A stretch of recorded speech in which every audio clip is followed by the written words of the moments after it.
놀랍게도 요즘은 온라인상에서 꽃뱀 수법을 알려주는 수업까지 있다고 합니다. 그리고 이런 것들이 실제 사건으로 연결돼서 형사 사건화가 되는 경우도 적지 않습니다. 안녕하세요. 검사 출신 최용희 변호사입니다. 최근 연인 관계나 친밀한 관계를 빌미로 상대방으로부터 금전을 갈취하는 사건들이 증가하고 있습니다. 실제로 수천만 원이나 수억 원까지 지급 요청을 받고 상담을 받으러 오시는 분들이 있는데요. 오늘은 계속해서 진화하고 있는 꽃뱀 수법 이런 것들에 대해서 말씀을 드리도록 하겠습니다. 다만 오늘 말씀드리는 내용은 이렇다고 해서 그 사람은 무조건 꽃뱀이고 나쁘다가 아니라 실제 사건을 해보면 범죄가 아닌데 돈을 뜯어내기 위해서 이런 식으로 접근하는 것으로 의심이 되는 경우들이 상당히 있다라는 말씀을 드리는 것이고, 나도 오늘 그런 사람한테 연락 왔는데 그럼 이것도 꽃뱀이야, 이렇게 연결하는 거는 올바르지 않다는 말씀을 먼저 드리도록 하겠습니다. 첫 번째는 사건이 있고 난 다음날 다짜고짜 어제 나한테 왜 그런 짓을 했냐며 따지는 유형입니다. 이런 경우가 모두 나쁘다는 것이 아닙니다. 범죄 피해에 대해서 다음날 추궁하고 따지는 것 당연히 해야 됩니다. 그러나 오늘 말씀드린 경우는 그렇지 않은 경우를 말하는 거기 때문에 감안하고 들어주셨으면 좋겠습니다. 마치 계획이라도 한 것처럼 다음날 저 어제 술 취해서 아무 기억도 안 나는데 저한테 왜 그러셨나요? 이런 식으로 문자를 보내고, 그러면 이 문자를 받은 남성은 보통 놀랄 때가 많습니다.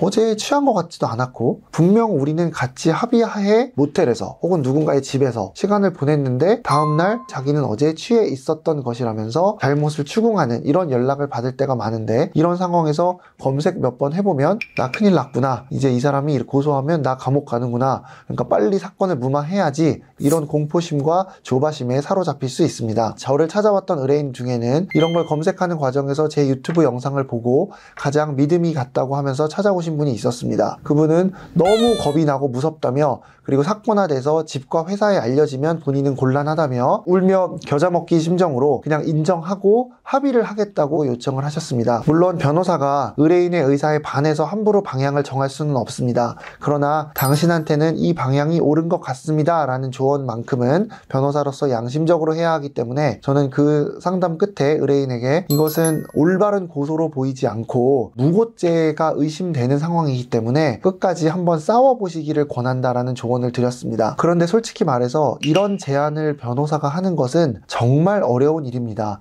쉽게 말하면 의뢰인이 감옥 가는 꼴 볼 각오하고 하는 겁니다. 그리고 당사자가 그냥 인정하고 합의하겠다고 의뢰하는 건 변호사의 관점에서 보면 그것만큼 쉽고 간단한 사건이 없습니다. 인정하고 상대방 변호사 찾아서 연락해서 합의하고 싶은데 얼마에 안 될까요? 그냥 간단히 말하면 이렇게 진행을 해버릴 수도 있기 때문에 어떻게 보면 변호사 입장에서는 이런 표현은 그렇지만 날로 먹는, 거저 먹는 이런 사건일 수도 있습니다. 그런데 이것을 억울하니까 싸워보자고 하는 건, 만약에 그랬다가 이게 받아들여지지 않으면 이분은 성범죄를 저질렀는데 인정 안 하니까 반성도 안 하는 거고, 인정 안 하니까 합의할 수도 없으니까 피해회복 됐을 리가 없고 사과했을 리도 없고, 그렇다면 나라에서는 무거운 처벌로 응답할 수밖에 없습니다. 이렇게 됐을 때 당연히 변호사로선 나중에 의뢰인으로부터 원망을 받을 수도 있다는 생각을 안 할 수가 없습니다. 의뢰인의 입장에서는 그때 제가 인정하고 자백하고 합의한다고 했잖아요. 그렇게 했더라면 감옥은 안 갈 수 있었던 거 아닌가요? 변호사님 말 따라했다, 잘못된 거 아닌가요? 이런 소리를 들을 수도 있기 때문에 끝까지 싸워보자고 제안하는 건 솔직히 변호사로서도 큰 자신감과 용기가 필요합니다. 그럼에도 불구하고 제가 그런 말씀을 드린 이유는 그것이 무고라고 확신을 했고, 그러면서도 당연히 선택은 의뢰인이 하게 했고, 이 길로 갔을 때 잘못되면 구속이 될 수 있는 건 어쩔 수 없다라는 가능성까지 설명을 드렸고, 의뢰인은 제가 제안한 방향대로 진행을 하겠다고 해서 여러 가지 증거도 수집하고 최선을 다해서 노력한 끝에 불기소 처분을 받아서 이분은 처벌을 받지 않고 다시 일상으로 복귀할 수 있었습니다. 이걸 보고 상담 끝에 무고임을 확신하셨던 거죠? 네.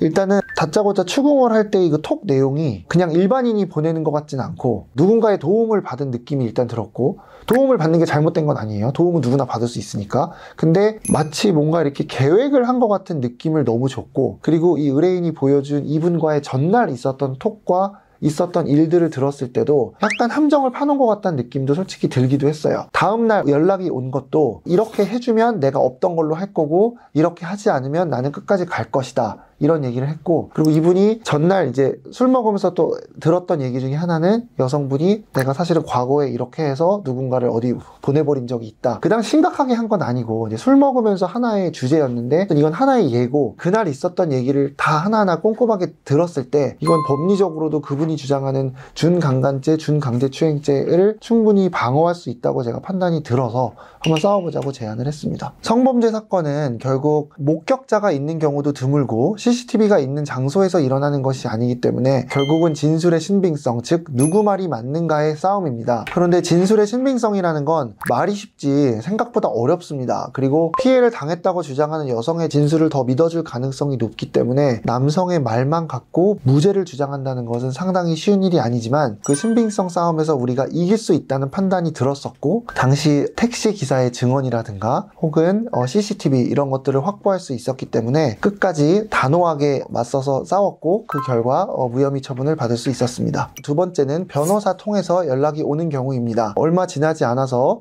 변호사 사무실 이름으로 내용 증명이 오는 경우 혹은 변호사로부터 직접 문자가 오는 경우가 있습니다. 이런 이유로 피해를 당했다. 그래서 이거에 대해서 민형사상 소송을 준비 중인데 언제까지 얼마를 지급하지 않으면 고소하겠다. 혹은 이거에 대해서 협상할 의사가 있다면 연락을 달라. 이렇게 연락 오는 경우가 있습니다. 이 경우도 물론 진짜 피해를 입은 경우는 있지만 실제로 이런 사건에서 그 상대 변호사님과 연락을 해보면 그 변호사님은 사건 내용에 대해서 자세히 모르는 경우도 많습니다. 과연 그 변호사는 본인의 의뢰인이 진짜 피해자라고 생각하는가 조차도 의심스러울 때도 있습니다. 과연 그 사람이 정말 피해를 봐서 변호사를 찾아간 것인지, 못 먹는 감 찔러나 보자, 어차피 우리나라 무고죄 수사도 제대로 안 하고 처벌받기도 어려우니 아님 말고식으로 그냥 한번 요구나 해보자, 어차피 상당수의 남자들은 겁먹고 돈 줄 수도 있으니까, 이렇게 한 게 아닌가라는 의심을 줄 때가 많습니다. 방금 말씀드린 이런 사건에서는 상대 측과 이야기를 하다 보면 생각보다 자신이 없다는 것을 느낄 때가 있고, 그런 경우는 그 합의에 응하지 않고 끝까지 싸우는 쪽으로 선택을 하게 되고, 이 결과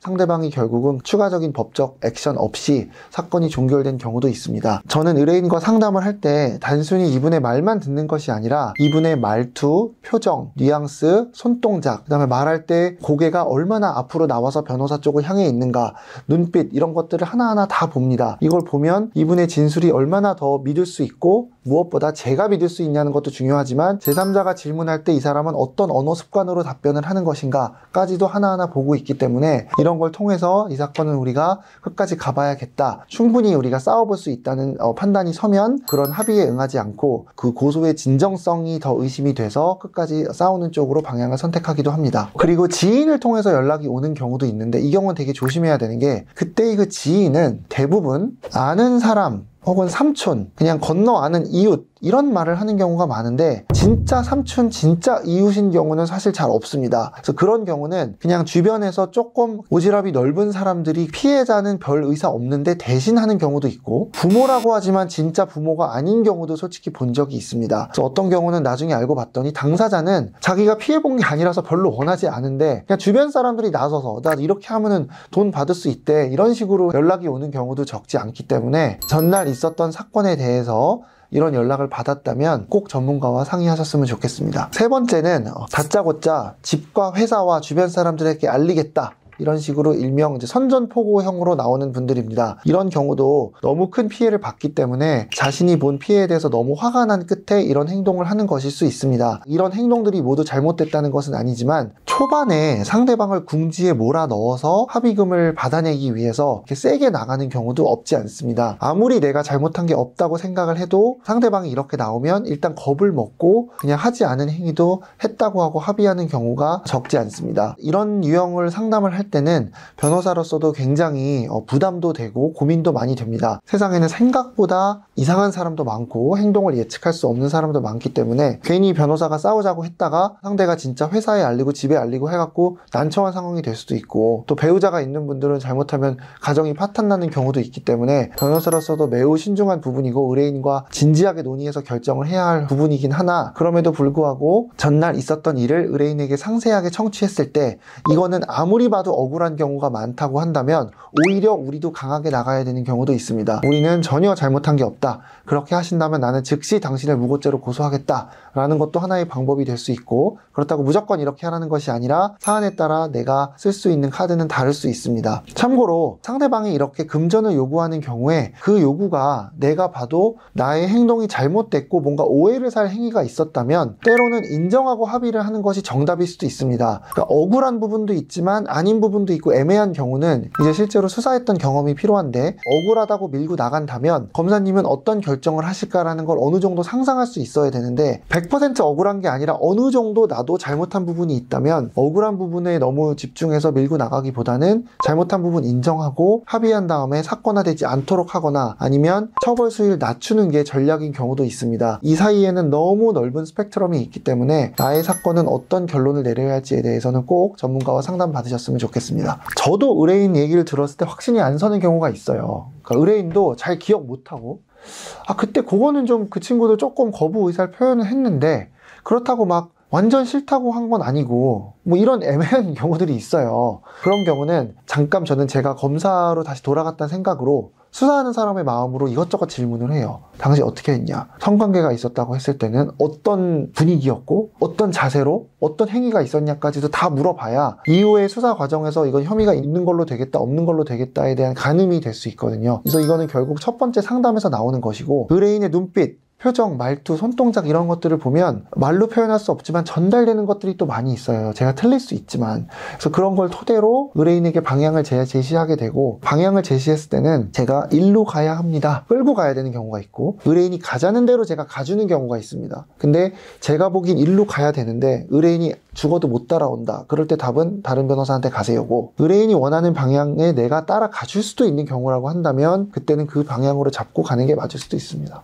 이 부분이 가장 이제 좀 마음을 무겁게 하는 부분인데 아무래도 수사 현실을 말하지 않을 수 없습니다. 고소를 당하면 일단 남성은 성범죄자가 될 위기에 처하고 또 우리의 수사 현실은 피해를 당했다는 여성이 말을 하면 그냥 그런 거보다 라고 경찰에서 검찰로 송치되고 검찰에서 기소되고 법원에서 유죄가 선고되는 경우가 매우 많기 때문에 아무리 억울해도 내 주장이 받아들여지지 않을 거에 대한 걱정을 안 할 수가 없거든요. 그래서 아무리 그게 꽃뱀으로 의심이 되고 정당하지 않은 방법으로 나의 재산을 갈취하려는 걸로 의심은 되지만 나의 억울함을 밀고 나갔다가는 나에게 닥칠 후폭풍이 더 클 수도 있기 때문에 인정하고 합의를 하는 경우도 없지 않습니다.